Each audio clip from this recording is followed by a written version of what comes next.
Chaqimchilik nimadan kelib chiqadi? Chaqimchilik bu o'ziga e'tibor qaratish va o'zini kerak his qildirishni bir usuli, faqat sifatsizroq usuli. Agar inson kimgadir o'zini muhimligini, juda ham kerakligini, qadrli bo'lishini xohlayotgan bo'lsa-yu, unga bu narsaga erishish yo'llarini topa olmayotgan bo'lsa, chaqimchilikdan foydalanish mumkin. Deylik, men sizni hurmatingizni istayman, sizni mehringizni, sizni menga bo'lgan alohida kutuvlaringizni xohlayman.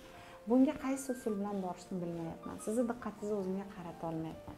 Shunda eng yaxshi vosita siz uchun qiziq bo'lgan ma'lumotlarni biroz o'zgartirib, sizni menga qiziqish kompleksi bilan qarashingizdan foydalanib ma'lumot yetkazganim yaxshi. Ana shunda siz mendan qachon, qanaqa, nimagadir menga vнимание qaratib, men bilan suhbatlashib, meni oldingizda olib o'tirib, meni yo'qotmasdan harakat qilishni boshlaysiz.